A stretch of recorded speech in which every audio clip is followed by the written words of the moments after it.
وفاقی وزیر جاوید لطیف نے پھر عمران خان سے مذاکرات کی مخالفت کر دی۔ لاہور میں پریس کانفرنس کرتے ہوئے کہا کہ نون لیگی رہنما کا کہنا تھا پیٹرول بم پھینکنے والوں سے مذاکرات ملک کے دفاع پر سمجھوتا۔ اسی کے دباؤ میں اگر اس انتشار پسند اس دہشت گرد ٹولے سے مذاکرات ہوں گے تو پھر آپ پاکستان کے دفاع پر کمپرومائز کرو گے۔ ہم پیٹرول بم تو نہیں پھینکیں گے مگر منمانی نہیں کرنے دیں گے اور اس کے سہولت کاروں کو مزید پاکستان کے ساتھ کھلواڑ نہیں کرنے دیں گے۔ اس قوم کو انتشار میں مبتلا کرنے والے شخص سے کس بنیاد پہ مذاکرات ہو رہے ہیں؟ میں سمجھتا ہوں کوئی مذاکرات نہیں ہے اور کبھی دہشت گردوں کے ونگ سے مذاکرات نہیں ہوتے، کبھی پیٹرول بم پھینکنے والوں سے مذاکرات نہیں ہوتے، کبھی عالمی قوتوں کے اعلی کار بننے والوں سے مذاکرات نہیں ہوتے۔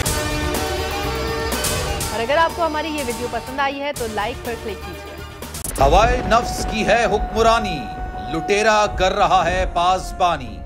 بول نیوز کے مارکیٹنگ ہیڈ آکاش رام تاحال لاپتہ، تفتیشی ادارے جواب دینے سے قاصر، اہل خانہ پریشان، بیٹے کی جدائی میں ماں غم سے نڈھال۔ جو بچو ہندو ہوا پر آئے تھے جو کو پاکستانی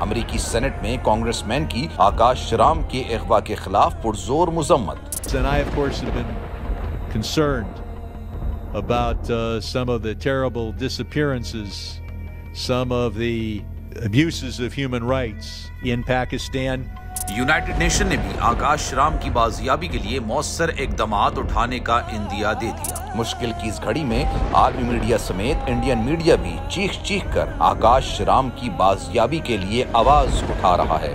عالمی صحافتی تنظیم اور انسانی حقوق کی عالمی تنظیموں کی بھی آکاش رام کے اغوا کی مذمت۔ اف کیا ظلم ہے، بول انصاف کا منتظر۔ سبسکرائب کریں اور بیل دبائیں تاکہ کوئی خبر رہ نہ جائے۔